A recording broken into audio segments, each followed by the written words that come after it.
Hola, ¿qué tal? Estamos de vuelta por acá. Vamos a seguir con la serie de videos de análisis sísmico. La vez pasada, en el video anterior, habíamos encontrado cómo se obtenía la fórmula de distribución de fuerzas a lo largo de la altura de las edificaciones, pues considerando los enfoques de una variación lineal de la aceleración y también según lo que algunos reglamentos nos dan para el cortante estático equivalente, que es prácticamente una fracción del peso total de la estructura. Ok, entonces fijémonos bien ahora. Vamos a hacer la siguiente interrogante. Ya una vez teniendo nuestra carga definida en tal entrepiso, es decir, nuestra fuerza en uno, fuerza en 2 o fuerza en 3, la pregunta es ahora cómo distribuimos en los elementos interiores. ¿Ok? Entonces, por ejemplo, si nosotros tenemos una planta y en esta planta tenemos la presencia de algunos elementos que son muros de concreto, estos de acá. Muy sencillo, dos elementos por cada dirección, ¿ya? En dirección tanto principal X como dirección Y. Entonces, la pregunta es, bueno, ¿cómo haremos la distribución de cargas en este sentido y también en este de acá? ¿Ok? Entonces, hay dos formas, o mejor dicho, este, hay dos tipos de acciones que hay que tener en cuenta para poder transferir las cargas a esos elementos. Entonces, lo primero es que tenemos que saber y recordar que desde la estática hay dos tipos de movimientos que estudiamos. ¿Ya? El movimiento de traslación y también lo que es el movimiento de rotación. ¿Ok? Entonces podríamos decir que la traslación está asociada a las fuerzas, sean por ejemplo fuerzas en X, fuerzas en Y, y la rotación pues está asociada al momento. ¿Ok? Entonces, también recordemos un poco de la parte de estática, que existe un concepto que se llama centro de masas, que es el punto donde se concentra, por decirlo así, todo el campo gravitatorio actuando sobre ese elemento como tal. Entonces, concentración puntual de toda la materia o la masa, pues. Entonces, cuando tenemos una estructura como tal, como esta de acá, y por ejemplo, esta es una losa de entrepiso y es de cierto espesor. Vamos a suponer que esta losa es una losa de, no sé, 25 centímetros de concreto reforzado. Entonces, el volumen de esta losa le imparte, ¿qué cosa? La masa. También los muros imparten masa. Entonces, existirá un punto que se llamará centro de masas y que tendrá coordenadas x, y. ¿Ok? Ahora, como los elementos verticales son los que se disponen para tomar las fuerzas, entonces estos elementos hay un concepto que hay que ya tener en cuenta, que es el concepto de rigidez y que vienen unidades de fuerza, desplazamiento y serán los encargados de poder mantener ante una carga, digamos, lateral, sosteniendo el edificio. ¿Ok? Y la fuerza entonces se distribuye según la rigidez de esos elementos. ¿Cómo lo hacen? Fijémonos en lo siguiente. Si nosotros tenemos por acá una placa, puede ser una placa de acero muy, muy rígida. Ya esta placa de acá es excesivamente rígida, no hay nada que la deforme. Entonces, si le conectamos por acá un par de resortes, ya sabemos de física y de mecánica, que estos resortes pueden tener un nombre K1 y K2. Entonces, al aplicarle nosotros una fuerza aquí para poder transmitir esta fuerza a estos elementos de resortes K1 y K2, entonces lo primero que tenemos que tener en cuenta es la parte del equilibrio. Entonces, ¿qué me dice el equilibrio? Haremos un diagrama de cuerpo libre. Entonces, esta fuerza P tiene que ser capaz de ser distribuida en F1 y F2, o mejor dicho, la parte de cada uno de estos resortes tomar esas cargas. Entonces, escribiendo una sumatoria de fuerzas en X, porque por el momento están orientadas suponiendo que están orientadas en este eje X. Entonces tendríamos P menos F1 menos F2 igual a 0. Entonces P es igual a F1 más F2. ¿Qué quiere decir? Pues que la carga como tal de P se distribuye en estos dos resortes. Pero la pregunta es ¿en qué proporción uno con respecto a otro? Entonces aquí necesitamos considerar primero las relaciones fuerza-desplazamiento. Dado que es un resorte elástico y lineal, es parte de la suposición que nosotros estamos haciendo, entonces la fuerza en 1 es igual a ¿qué? A K1 por su deflexión 1. Y la fuerza 2 es K2 por su deflexión 2. ¿Ok? Entonces, ahora la pregunta, ¿cuánto vale delta 1 y cuánto vale delta 2? Entonces, tenemos que tener aquí en cuenta nuestras ecuaciones de compatibilidad. Y vemos que delta 1 es igual, dado que esto es demasiado rígido, entonces cuando se deforma, si lo podemos acá representar, vemos que el valor de deformación que se obtiene para ambos resortes es delta, ¿ya? Por la forma en como ellos están actuando. Entonces aquí tendríamos el delta 1 y acá el delta 2. Entonces la compatibilidad también nos sirve para poder vincular lo que es el desplazamiento externo con la deformabilidad que tienen los elementos a nivel interno. Entonces este delta 1 es igual a delta y delta 2 es igual a delta, ¿ya? Entonces, si hacemos ahora la sustitución de la compatibilidad en las fuerzas de desplazamiento, obtendríamos que K1 por delta es la fuerza presente y K2 por delta es la otra fuerza presente. Entonces ahora vamos a sustituir la fuerza de desplazamiento acá en lo que es la relación de equilibrio que hemos obtenido. Entonces, nuestro P será igual a K1 por delta más K2 por delta. Entonces tenemos que P es igual a K1 más K2 por delta. A esto de acá podríamos llamarlo como la rigidez total, ¿ya? Y vemos que a grandes rasgos también la distribución de cargas, pues, o mejor dicho, la respuesta del sistema estructural, que es delta, es igual a la carga aplicada entre la rigidez total. ¿Ok?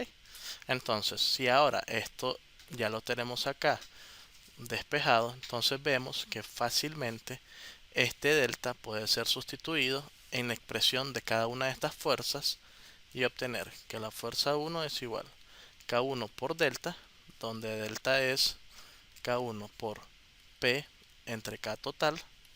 Entonces podemos ver que F1 es igual a ¿qué? A K1 entre K1 más K2 por P. Igualmente con la fuerza 2, que es igual a K2 por delta, y tenemos K2 por P entre KT. Entonces F2 es igual a K2 entre K1 más K2 por P. Entonces podemos concluir que debido a este análisis, nuestras cargas se van a distribuir en cada uno de estos elementos en proporción a la rigidez que ellos tienen. Entonces, la pregunta es, ¿podríamos considerar este análisis así muy sencillo de este par de resortes conveniente para nuestro modelo que tenemos acá? Entonces, si analizamos un poco la acción de una carga sísmica. Más que todo, pues el efecto de que ellas actúen de manera horizontal. ¿Ya? Entonces, los muros que tenemos acá, si vemos en esta dirección, pues ahorita en una dirección, prácticamente están conectados rígidamente ¿con qué? Con nuestro elemento de losa. ¿Ya? Este de acá, esta es nuestra losa. Así que esta fuerza P tiene que ser necesariamente por equilibrio la fuerza que se genere acá en cada uno de estos muros. Entonces esta sería la fuerza del muro 1, vamos a ponerle Fm, y la fuerza del muro 2. Así que tenemos casi la misma condición, es decir, la placa, que es la losa, lo que se considera por el momento infinitamente rígido, será la que distribuirá la carga directo a los elementos verticales. ¿Y cuál es esa carga? La carga P. Entonces, si este muro tiene una rigidez 1 y este muro tiene una rigidez 2, entonces podríamos decir que en proporción a sus rigideces relativas tomarán las cargas. ¿Ok? Entonces vemos que sí, tiene un comportamiento físico muy similar. Entonces lo podríamos dar por validado. Entonces, a este efecto se le conoce como corte directo, porque es muy obvio pues que la fuerza que tenemos ahí se va a transmitir como corte a los elementos verticales y además es directamente distribuida en base a su rigidez. Perfecto. Entonces, con corte directo vemos una posibilidad de que al aplicar esta carga P en estos elementos, ellos pues junto con la losa logren ¿qué? Logren desplazarse, ¿ya? Logren tener aquí un delta. Entonces, este delta es una traslación. Habíamos comentado que nuestros efectos de las fuerzas nos generan movimientos de traslación. Pero ¿qué sucede entonces con la rotación? ¿De dónde podría partir una rotación como tal? Entonces, ya sabemos que la fuerza sísmica, como es masa por aceleración en esencia, actuará en el centro de masas. Entonces, aquí tendremos de inicio nuestra carga horizontal aplicada. ¿Ya? Entonces, también vamos a conocer que existirá otro punto que lo vamos a llamar por conveniencia aquí centro de rigidez, que sería XY también con sus coordenadas, aquí CM, CM y aquí CR y CR. Entonces, ¿qué es el centro de rigidez? Es aquel punto donde si nosotros le aplicamos esta fuerza F, que es la fuerza horizontal, lo que produciremos en el sistema será un desplazamiento nada más.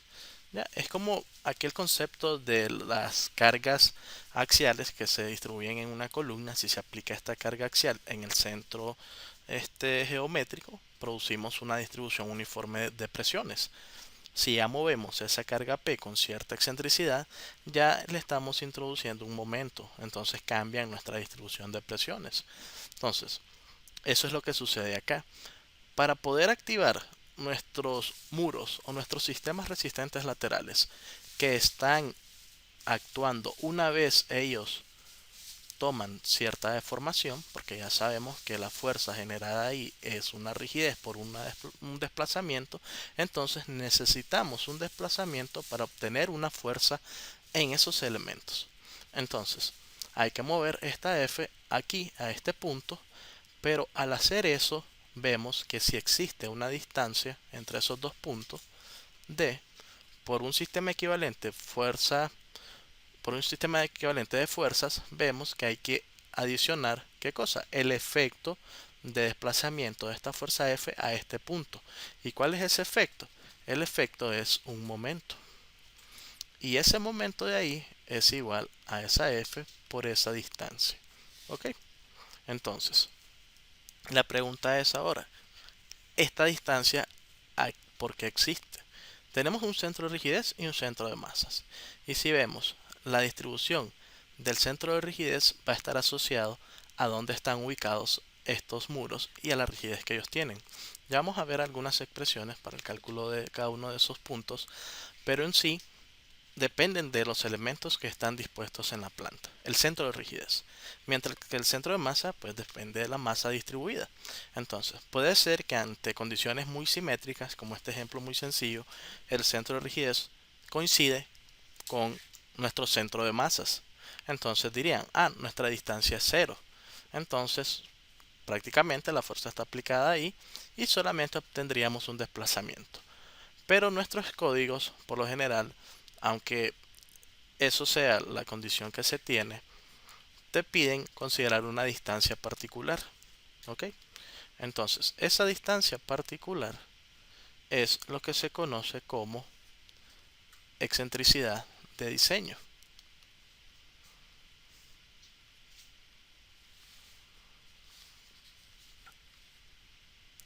Y está compuesta por dos elementos. La primera, que será la excentricidad estática, que es lo que es la diferencia que hay entre estos desde el punto de vista pues de que tengo coordenadas de centro de masas y coordenadas de centro de rigidez. Entonces tendremos una distancia. Si esos dos puntos no están coincidiendo, entonces habrá una separación y a eso se le llama excentricidad estática.